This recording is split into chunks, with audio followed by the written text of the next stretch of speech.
Welcome back to the SMT YouTube channel. In today's video, we discuss the current state and the future state of the mobile wireless business. I think this could actually stretch into home broadband too, because all these companies sell both wireless service and home broadband. So here we go. Changes in the industry. Verizon has a new chairman of their board. Verizon has a new CEO, and they are pledging and have already making tons of changes. What does that mean for the rest of the industry? What does this mean for the customer?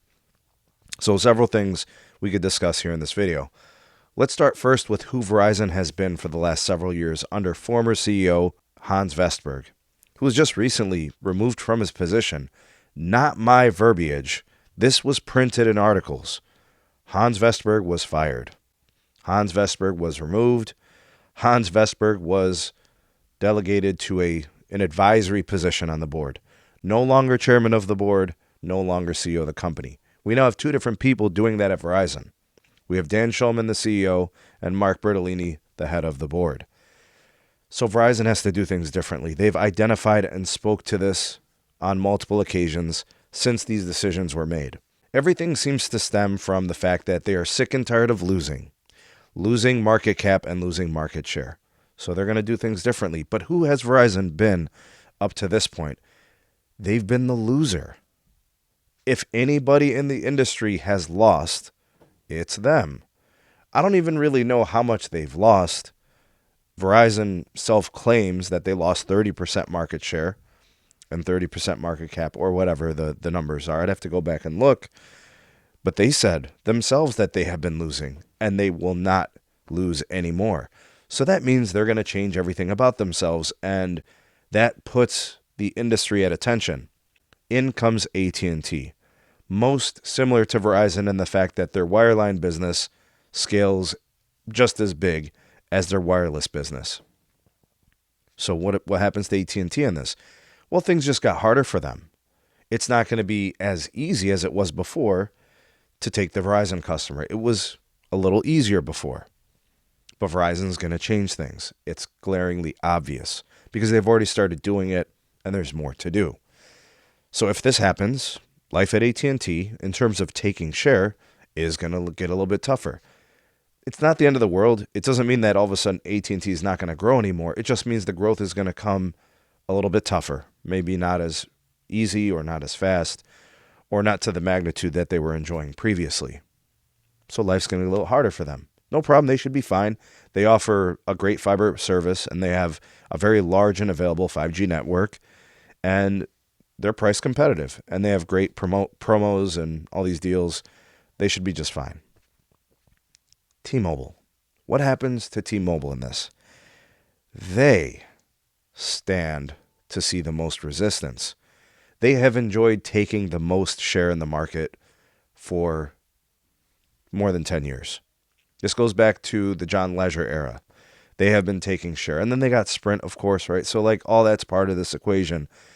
But they have always been willing and able to take the disgruntled Verizon customer from Verizon and adopt them to T-Mobile. And those customers who are always looking for a better deal, the customers who were sick and tired of price increases, the customers who were not fans of the way Verizon handled themselves. Verizon has always been viewed as cocky, arrogant, never really caring about anything other than the network. Hell, I could tell you, Verizon used to tell people, if you don't like what you're paying here, then leave. And they said that because their network was far superior from everybody else, and that's no longer the case. Verizon said this. They said network superiority, differentiator just doesn't make that difference anymore. So here we are, T-Mobile. Will they continue to grow like they did before with this new Verizon? I'm going to predict, because there's no surefire thing, I'm going to predict that no, they will not grow as much as they used to. But see, they don't have to. They just have to take their consistent share. So maybe they won't grow 1 million postpaid phone net adds anymore. Maybe they won't. But maybe they regress 30%. Maybe they regress 40%. But do they, is it even realistic to expect that, 1 million postpaid phone net adds a quarter? That's absurdly high. First of all, it should not happen. right? That tells you that there's something wrong in the industry. Verizon's board identified that. As they address it, it's going to be harder for T-Mobile to maintain the level of growth that they've enjoyed. Verizon has been a doormat when it comes to consumer phone net ad growth. They have been. That's probably not going to be the case anymore. Verizon is restructuring their company. Their CEO is going to do everything that he can to make sure that they take their share and return to their glory years. That's what he said. So, and based on what he's been doing, you kind of have to take him at his word, because he's kind of starting to do the things that he said he would. Wholesale changes are happening at Verizon. So T-Mobile's not all of a sudden going to get their growth stunted, right? Like, they're not just going to stop growing. They're just not going to grow as easily, fast, and rapid as they did before, because Verizon's head was so far up their ass. They weren't really addressing the problems of their company. And now they want to. So if and when Verizon addresses that, the T-Mobile growth should slow down a little bit. A little bit. It's not going to come to a screeching halt. It's not all of a sudden going to stop. They're just going to be more proportionate in their growth metrics. As the industry has players, right? There's 3 big mobile network operators, and then there's big cable and prepaid and those kind of things. It's just going to be more balanced. And I do think that Verizon's probably going to start taking more share than they used to. They were the growth doormat for so many years, and that's got to change. Especially if they do this thing right? They can become growers. Maybe 150, 250, maybe 350,000 net ads in a 6-month time frame. Maybe they add 400 or 500,000 phone net ads at Verizon in 2027. I'm going to give them a little bit of time to kind of figure out where they want to go and how they want to do this. But I think that's realistic. Like, that can happen. You know, they can get to a point in 2027 where they can add 500,000, like, legitimate. I'm not just talking about business. I'm talking about postpaid phone net ads, consumer and business. They could become growers again.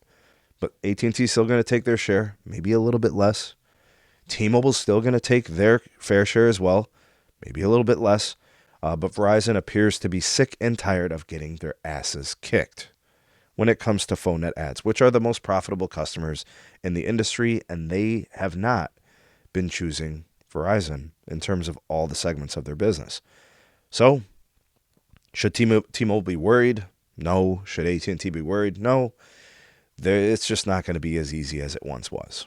But let me know if you guys agree or disagree. Do you think Verizon is going to continue to lose? Do you think the other carriers will continue to take a disproportionate amount of share to the plus side? Let me know your thoughts and opinions. Go ahead and like and share this video. Drop your comments. Please hype this video. You can do that on 3 videos a week. Hype up 3 of my videos. We appreciate you guys. Thanks for watching, and we'll see you all in the next one.